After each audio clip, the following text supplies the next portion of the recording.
Admiral Marcus Kane stood quietly on the bridge of his ship, the UES Liberty. He watched the screens that showed space around them filled with hundreds of massive alien warships. Each alien vessel was at least 10 times bigger than any human ship in their small fleet. The other species had brought their largest and most powerful ships to fight the Zephyrian Empire. The humans had brought 12 ships that looked tiny compared to everything else. Captain Lisa Rodriguez walked over to Kane. She held a communication device in her hand and looked worried. "Admiral, we are getting messages from the other fleets. The blue aliens from Altair are asking if we need help moving our supply ships to safety. They think our warships are just cargo vessels or something." Kane smiled a little but did not laugh. He had expected this reaction from the other species. "Let them think whatever they want, Captain.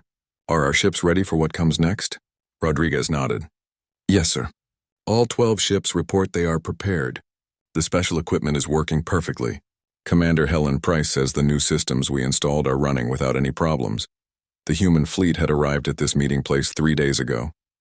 When they came out of hyperspace, every other species had stared at them, not because they were impressed, but because they could not believe how small the human ships were. The aliens had whispered to each other. Some had even laughed out loud when they saw what humanity had sent to fight the most dangerous enemy in the galaxy. The Zephyrian Empire had been taking over planets and destroying civilizations for many years. Their ships were enormous.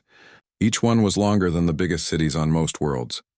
When the Zephyrians decided they wanted to conquer the Kepler sector, 7 different alien species finally decided to work together. They had built the largest fleet anyone had ever seen.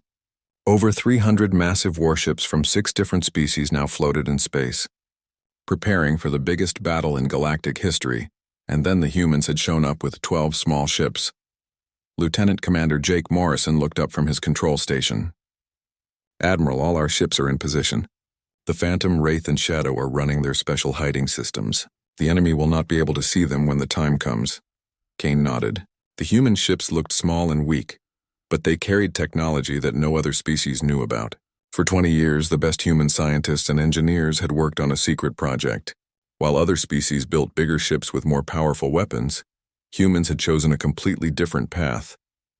Dr. Samuel Chen approached Kane with a data tablet. Chen was the smartest person in the fleet and had helped design their secret weapons. "Admiral, everything is ready. Project Minuteman can be activated whenever you give the order." Kane took the tablet and looked at the numbers. Project Minuteman was humanity's greatest secret. Deep underground on Earth, in hidden laboratories, human scientists had discovered something that could change everything. They had learned how to manipulate the basic forces that held the universe together. While aliens built bigger guns, humans had learned to control gravity itself. "How long until the Zephyrians get here?" Kane asked. Chen checked his instruments. "Our long-range sensors show they will arrive in about 6 hours, Admiral." Kane looked out at the stars. Somewhere in the darkness, 50 enormous Zephyrian warships were traveling toward them. Each enemy ship could destroy planets. Their weapons were so powerful that they could turn moons into dust. Every species in the galaxy feared them. "We wait then," Kane said quietly, "and we let them think we are harmless." On the other ships in the human fleet, similar conversations were happening. Commander Alex Murphy stood on the bridge of the UES Phantom. His ship was designed to be invisible to enemy sensors. Lieutenant Susan Blake sat at the weapons control station, but the weapons on their ship were unlike anything the aliens had ever seen. "Sir, our stealth systems are working perfectly," Blake reported. "The enemy will not know we are here until it is too late," Murphy nodded. He had trained for this mission for 5 years. Every member of his crew knew exactly what they had to do when the battle started. On another ship, the UES Shadow, Commander Rachel Turner was making final preparations. Her ship carried one of 12 special devices that would soon change the course of galactic history. Each device was small enough to fit in a closet, but contained technology that required enormous amounts of power and precision to operate. "Commander," her science officer said, "the Minuteman package is fully charged and ready. All safety systems are active," Turner smiled. "Good. When this is over, no one will ever underestimate humans again." The alien fleets continued their preparations. The Altarians had brought their largest dreadnoughts. The Kethamori had sent battlecruisers that bristled with weapons. The Vorlons had contributed heavy destroyers that could punch holes through asteroids. Every species had brought their most powerful ships. Admiral Vexithera commanded the Allied fleet from her massive flagship. The 8-armed blue alien had fought the Zephyrians before and lost badly. This time was supposed to be different. This time they had numbers on their side. She looked at the tactical display showing all the ships in their fleet. The human vessels appeared as tiny dots at the edge of the formation. Vexithera shook her head sadly. She respected humans for their courage, but she did not understand why they had bothered to come. Their ships were so small that a single shot from a Zephyrian weapon would destroy them completely. Should we suggest the humans move their ships to a safer position? One of her officers asked. No, Vexithera replied. They have as much right to fight as anyone else. But keep our ships between them and the enemy. When the battle starts, maybe we can protect them. Back on the Liberty, Kane read reports from all his ship commanders. Everything was proceeding according to plan. The other species thought humans were weak because their ships were small. Soon they would learn that size was not everything. Dr. Chen approached Kane again. Admiral, I have been monitoring the enemy fleet's approach. Their ships are even larger than our intelligence reports suggested. Some of them are over 2 kilometers long. Kane was not surprised. The Zephyrians had always believed that bigger was better. Their entire strategy was based on overwhelming their enemies with massive ships and powerful weapons. They had never encountered an enemy that fought differently. Doctor, are you confident our technology will work against ships that large? Chen nodded firmly. Size will actually work against them, Admiral. The larger their ships are, the more effective our weapons will be. They will never see it coming. Kane looked around his bridge. His crew was young and inexperienced compared to the veteran alien warriors in the other fleets. But they had something the aliens did not have. They had trained with weapons and technology that no one else in the galaxy possessed. The waiting continued. In a few hours, the most feared fleet in galactic history would arrive. When they did, they would see what appeared to be an easy victory. A few hundred large alien ships and 12 tiny human vessels that looked like they could barely survive in deep space. But appearances could be deceiving, and humans had always been very good at surprises. Space around the Coalition fleet suddenly filled with massive dark shapes as the Zephyrian armada emerged from hyperspace. 50 enormous warships appeared like metal mountains floating in the void. Each Zephyrian dreadnought stretched over 2 kilometers from front to back. Their hulls were black as night and covered with weapon systems that could destroy entire cities. Behind the giant ships came hundreds of smaller vessels that would have been considered huge by any other species standards. Admiral Vexithera stared at her tactical screens in horror. She had fought the Zephyrians before and barely escaped with her life. Even with the largest fleet ever assembled by the allied species, the enemy ships looked terrifying. Each Zephyrian dreadnought was bigger than 5 coalition ships put together. All ships in the coalition fleet, Vexithera broadcast across all communication channels, move into attack formation. Heavy cruisers advance to the front lines. Support vessels stay behind our main battle line. The massive alien ships began moving slowly into position. The Altarian dreadnoughts led the charge with their powerful plasma weapons. Behind them came the Kethmori battlecruisers and the Vorlan heavy destroyers. Over 300 ships formed a wall of metal and weapons facing the approaching enemy. At the edge of the formation, the 12 human ships maintained their positions. Most of the coalition commanders had forgotten they were even there. The alien crews were too busy preparing for the biggest battle of their lives to worry about a few tiny human. Vessel's commander Alex Murphy stood on the bridge of the UES Phantom and watched the enemy fleet advance. They are even more massive than our reports suggested, he said to Lieutenant Susan Blake at the tactical station.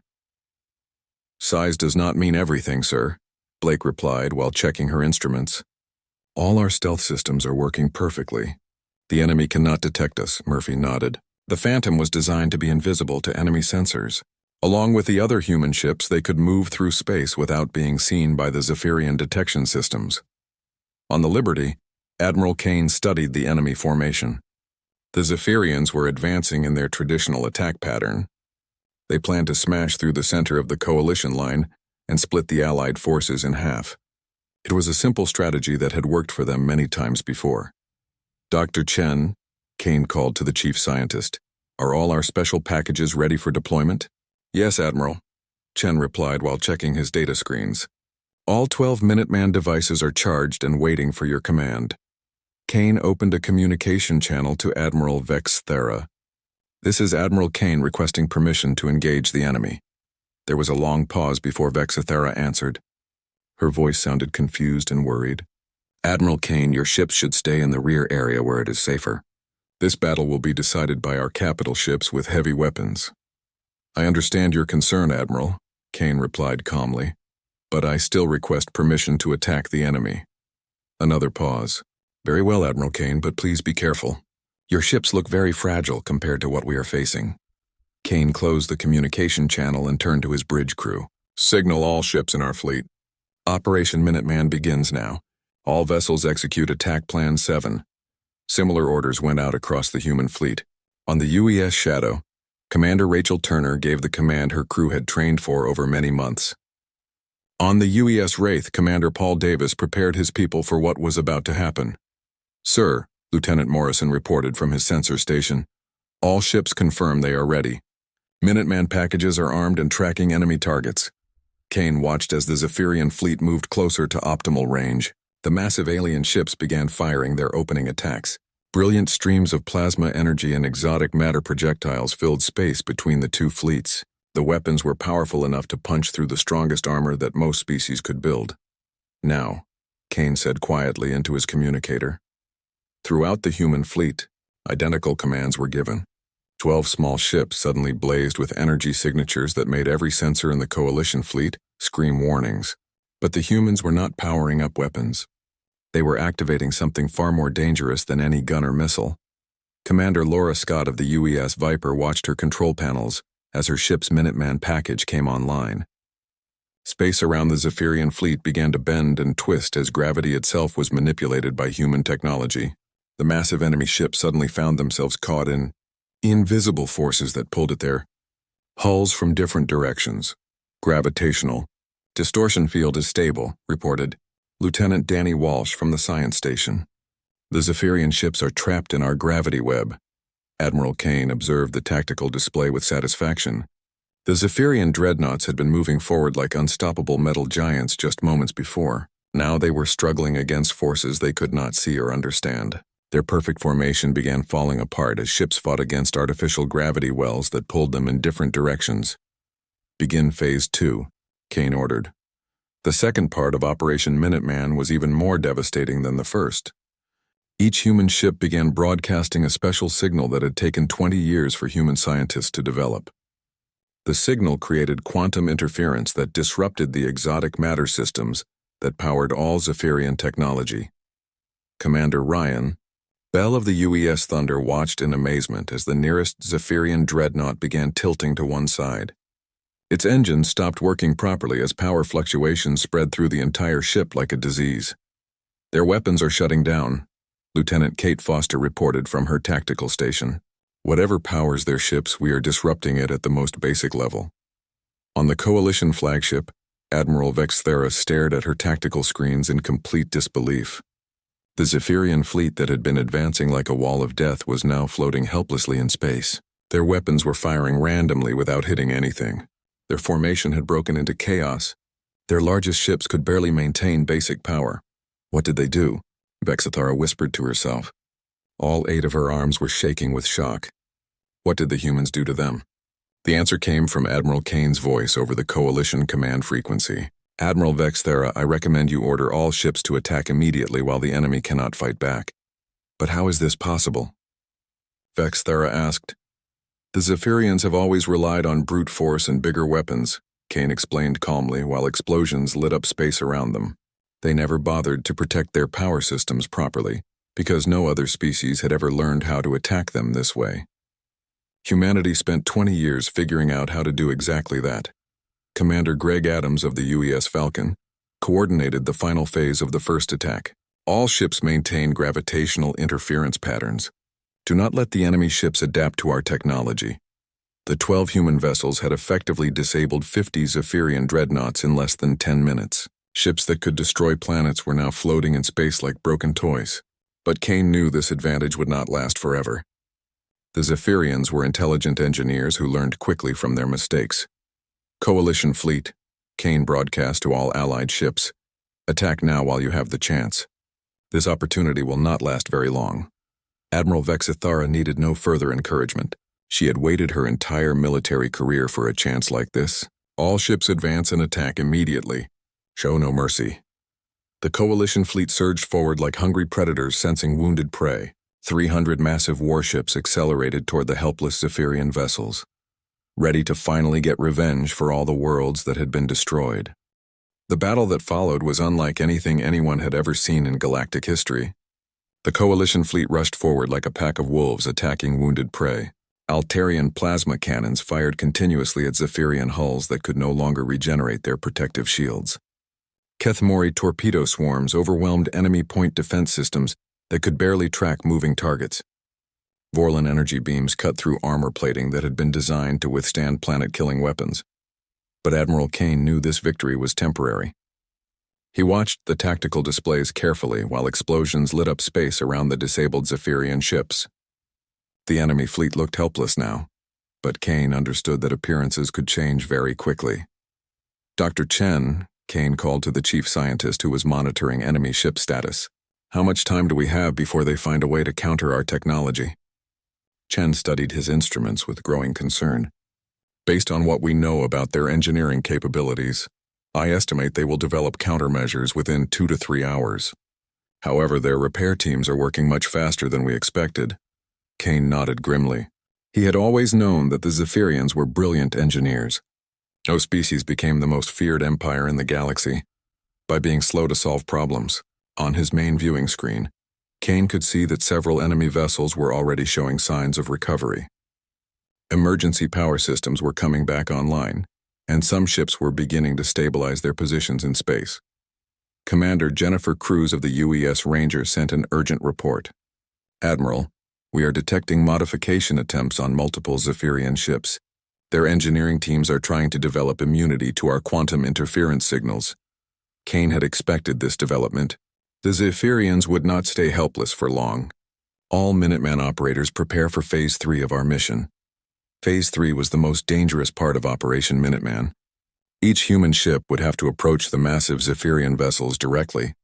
They needed to get close enough to deploy specialized boarding pods that contained small teams of engineers and soldiers. Captain Rodriguez approached Kane with obvious worry on her face. Sir, the casualty estimates for Phase 3 are very high. We could lose most of our people. Kane understood her concern. Phase 3 required human crews to board enemy ships that were over 10 times larger than their own vessels. Even disabled, the Zephyrian ships were incredibly dangerous. I know the risks, Captain, but if we do not prevent them from adapting to our technology, this war ends here and not in our favor. Throughout the human fleet, preparation for the dangerous next phase began immediately. On the UES Ghost, Commander Nick Hayes briefed Sergeant Amy Johnson, who would lead one of the boarding teams. On the UES Demon, Commander Tony Martinez made final checks on his ship's stealth systems that would hide them during their approach. Kane opened a communication channel to all human ships. All commanders, you know what is at stake here. The Zephyrians are already beginning to adapt our countermeasures. If they succeed in overcoming our technology, we will not only lose our advantage, but they will learn enough about our methods to make sure they never work again. He paused and looked around at his bridge crew. Every person there knew they might not survive the next hour. Phase 3 is voluntary. Any ship that wants to withdraw can do so without shame. Commander Murphy's voice came immediately from the Phantom. Negative, Admiral. We came here to finish this job, and that is exactly what we are going to do. Similar confirmations came from all 11 other human ships. No captain was willing to abandon the mission when they were so close to victory. Then we finish this together, Kane said with pride in his voice. The 12 human ships broke away from their positions and accelerated toward the Zephyrian fleet. Each vessel activated its most advanced stealth technology, becoming nearly invisible to enemy detection systems. But stealth would not help them once they got close enough for visual identification. Commander Lisa Park guided the UES Blade toward the largest Zephyrian dreadnought. The enemy ship stretched out before them like a dark metal continent floating in space. Preparing to deploy boarding pods in 30 seconds, she announced to her crew. The boarding pods were amazing examples of human engineering skill. Each pod contained a small team equipped with quantum disruptors and adaptive computer viruses, specifically designed to prevent the Zephyrians from modifying their ship systems. But deploying the pods meant getting close enough to actually touch the enemy vessels. Very close indeed. Admiral, Lieutenant Morrison reported from his sensor station with alarm in his voice. The Zephyrians are launching fighter craft. They have detected our approach. Kane watched as swarms of enemy fighters began pouring from the Dreadnought's launch bays. Even with their main systems disrupted by human technology, the Zephyrians still had auxiliary spacecraft that could operate independently. All ships take evasive action immediately. Deploy your boarding pods as soon as you reach optimal range. The space around the Zephyrian fleet suddenly became a deadly maze as human ships tried to dodge between massive enemy vessels while being chased by fighter craft. The 12 small ships twisted and turned through the forest of disabled capital ships, their pilots pushing their machines to absolute performance limits. Commander Brad Thompson of the UES Spectre found himself in a deadly chase with 6 Zephyrian fighters. Their energy weapons left glowing trails in space as he ducked beneath the hull of a massive enemy cruiser. "Deploying boarding pods now," he reported while ejecting his precious cargo toward the ship's engineering section. He pulled away just before a barrage of plasma fire could destroy his ship. On the Liberty, Kane watched the tactical display with growing tension. 3 human ships had successfully deployed their boarding teams, but the Zephyrians were adapting to human technology faster than anyone had predicted. "Sir," Dr. Chen called out with urgency, "I am detecting successful system modifications on 2 of the enemy dreadnoughts. They are beginning to overcome our quantum interference." Kane's expression became grim. If even one Zephyrian ship regained full power, it could destroy multiple coalition vessels and turn the entire battle around. "Signal all boarding teams. Priority target is the primary exotic matter control systems. Stop their engineers at all costs." Deep inside the Zephyrian dreadnought Void's Edge, Sergeant Carol White led her team through dark corridors filled with emergency lighting. The artificial gravity kept changing because of the Minuteman interference, making movement very difficult and dangerous. Behind her, Specialists Mike Turner and Lisa Green carried the quantum disruptors that would complete their mission. "There it is." White pointed to a massive chamber ahead, where strange energies danced between crystal control systems. "That is their primary power containment system." The team moved quickly, placing their devices with practiced efficiency. The disruptors would create permanent damage in the Zephyrian exotic matter systems, preventing any future adaptation. But first they had to reach the central control node deep inside the enemy ship. Deep inside the enemy ship, Sergeant Carol White and her team moved carefully through the strange corridors of the Zephyrian dreadnought. The walls glowed with alien symbols and the air felt thick and heavy. Emergency lights flashed red as the ship's systems struggled against the human interference technology. Behind White, Specialist Mike Turner and Lisa Green carried heavy equipment that would complete their dangerous mission. The team reached the massive power chamber, where exotic energies crackled between crystal control matrices. The room was enormous, bigger than most human buildings. Strange machinery hummed and sparked as the ship's engineers tried desperately to repair the damage caused by human quantum disruptors. "Set the charges here and here." White pointed to specific locations around the central power core. "We need to make sure they cannot fix their systems." The specialists worked quickly while White watched for enemy soldiers. The Zephyrians were tall, gray-skinned beings with 4 arms and black eyes. They were strong and intelligent, but they had never faced humans in close combat before. Above them in space, Commander Steve Clark of the UES Nova was running out of options. His ship had taken heavy damage from enemy fighter attacks. Smoke filled the bridge and several of his crew members were injured. "Admiral, Nova is no longer combat effective. Our engines are failing and we have lost main power." Kane's voice came back immediately. "Understood, Nova. Complete your mission at all costs." Clark looked at his remaining crew members. They all knew what completing the mission meant.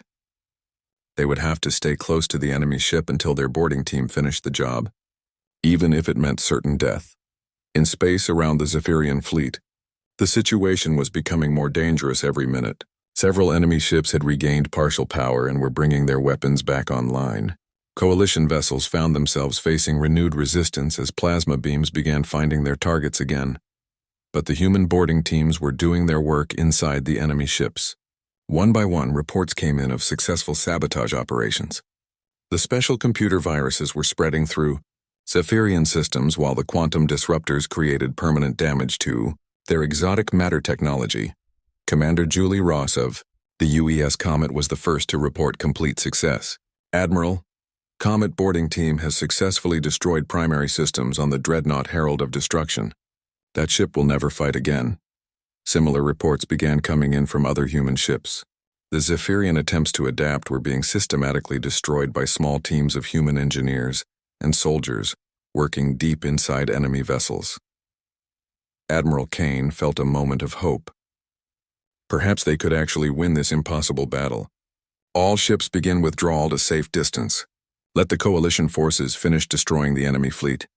But the Zephyrians had been preparing one final surprise that the humans had not detected. The largest enemy ship, a massive dreadnought called Emperor's Wrath, began powering up a weapons system that human interference had somehow missed. It was a gravity cannon that could destroy multiple ships with a single shot. The weapon was charging up, and its target was clearly the coalition flagship where Admiral Vexithara commanded the Allied forces. "Admiral," Dr. Chen shouted with panic in his voice. Massive energy buildup detected on the Emperor's Wrath. They are preparing to fire some kind of superweapon that we have never seen before. Kane looked at the tactical display and realized the terrible truth. If the gravity cannon fired successfully, it would destroy the coalition flagship and probably several other ships. The alliance would collapse and the Zephyrians would win despite everything the humans had accomplished. Kane did not hesitate for even a second. "Liberty will intercept. All power to engines immediately." Captain Rodriguez stared at him in shock. "Sir, that is suicide. We cannot survive a direct hit from a weapon that powerful." "Not if we time our approach correctly," Kane replied with determination. He opened a communication channel to the engine room. "Chief, I need every bit of power you can give me right now." The UES Liberty accelerated directly toward the massive Zephyrian dreadnought. The small human ship looked like an insect flying toward a giant monster. But Kane was not planning to simply ram the enemy vessel. "Dr. Chen, prepare to overload our Minuteman package on my command." Chen's face went pale. "Sir, an overload at close range will destroy us along with the enemy ship." "I understand that, Doctor," Kane said quietly. "But it will also create a gravitational pulse that will disrupt their superweapon before it can fire. The coalition fleet will survive." The Liberty raced toward the Emperor's Wrath as the gravity cannon continued charging. Around them, the battle raged on. But for Kane and his crew, the universe had narrowed down to this single desperate moment. "Overload sequence initiated," Chen reported with a shaking voice. "Detonation in 30 seconds. Kane opened a ship-wide communication channel. "All hands brace for impact. It has been an honor serving with you." The crew members at their stations continued working even though they knew they were about to die. Lieutenant Morrison kept the engines running at maximum power. Captain Rodriguez maintained course toward the enemy ship. Dr. Chen monitored the overload sequence that would destroy them all. At the last moment, when the Liberty's sacrifice seemed certain, Commander Murphy's voice crackled over the communication system. "Admiral, this is Phantom. We are right behind you and ready to help." On the tactical display, Kane saw an amazing sight. All 11 remaining human ships were converging on his position. Each one was preparing to overload their Minuteman packages at the same time. "Negative," Kane shouted into his communicator. "One ship is enough for this mission. Do not throw away your lives." "Sorry, Admiral," came Commander Turner's voice from the shadow. "Our orders were to finish this mission together." "We are not leaving you behind," Commander Murphy added. "Besides, 12 simultaneous overloads will make sure that superweapon never threatens anyone again." Kane felt tears in his eyes as he realized what his people were willing to do. The 12 ships of humanity's fleet formed a tight formation around the Emperor's Wrath. For a moment that seemed to last forever. Space itself seemed to hold its breath. Then 12 miniature singularities detonated at exactly the same time. The gravitational shockwave that followed was visible to everyone in both fleets. Space rippled like water as reality itself was twisted by forces that should not exist. The Emperor's Wrath simply disappeared, compressed into a point smaller than an atom, before the artificial singularities collapsed and vanished. When the energy cleared and the sensors stopped screaming warnings, something impossible had happened. 12 small human ships were moving away from where the enemy dreadnought had been, battered and damaged but still alive. Admiral Vexithara stared at her tactical screens in complete amazement. Her 8 arms trembled as she tried to understand what she had just witnessed. The 12 human ships had somehow survived, creating 12 simultaneous singularities that destroyed the largest enemy vessel. It should have been impossible for anything to survive that kind of gravitational destruction. Human fleet, this is Coalition Command. Vexthera broadcast on all frequencies. We are detecting 12 ships moving away from the enemy position. How did you survive that explosion? Kane looked around his bridge and saw the faces of his crew. They were tired, injured, and covered in smoke, but they were alive. The Liberty had taken massive damage, but her hull was still intact. Emergency lights flickered and several control panels had stopped working, but the ship was still flying. Admiral Vexthera, this is Admiral Kane, he replied calmly. Humans are very good at controlled explosions. We have had a lot of practice over the years. The truth was more complicated than Kane made it sound. Human scientists had spent decades learning how to create and control gravitational singularities. The 12 Minuteman devices had been designed to work together, creating a pattern of gravitational waves that would protect the human ships even as they destroyed everything else in the target area. Dr. Chen looked up from his damaged instruments with wonder in his eyes. Admiral, all Zephyrian ships in the fleet are completely dead. Every exotic matter system has been permanently disabled.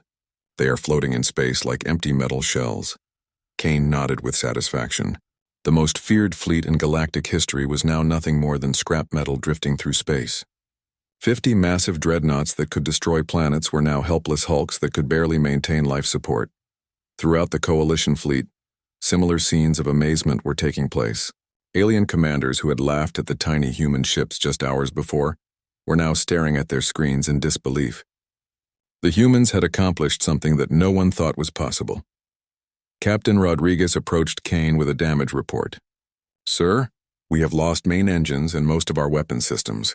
But life support is stable and we can still navigate. What about the rest of our fleet? Kane asked. All ships report similar damage but no total losses. Commander Murphy says the Phantom will need major repairs but can still fly. Commander Turner reports the Shadow lost her main reactor but emergency power is holding. Kane smiled for the first time since the battle began. They had done the impossible and somehow survived to tell about it. But more importantly, they had saved the galaxy from the Zephyrian threat. Admiral Vexthera's voice came over the communication system again. Admiral Kane, on behalf of all Coalition forces, I want to express our gratitude.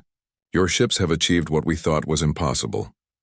Thank you, Admiral, Kane replied. But this victory belongs to all of us. The Coalition fleet fought bravely and gave us the time we needed to complete our mission. Over the next several hours, the Coalition forces worked together to secure the disabled Zephyrian vessels. Boarding parties from multiple species searched the enemy ships for survivors and intelligence. What they found changed their understanding of galactic politics forever. The Zephyrian Empire had been planning to conquer not just the Kepler sector, but over a dozen other regions as well. Their ultimate goal was to control every spacefaring civilization in the galaxy. The fleet that had been destroyed here was just the beginning of a much larger campaign. Dr. Chen studied the captured Zephyrian technology with fascination. Admiral, their exotic matter systems are incredibly advanced but also very vulnerable to quantum interference. They never developed proper shielding because they never encountered an enemy that could exploit this weakness. Kane understood the implications, which means other Zephyrian fleets will have the same vulnerability. Exactly, sir. With some modifications, we could build larger versions of our Minuteman technology. We could disable entire enemy fleets without firing a single conventional weapon. 3 weeks after the battle, representatives from all 7 Coalition species met on the neutral world of Haven Prime.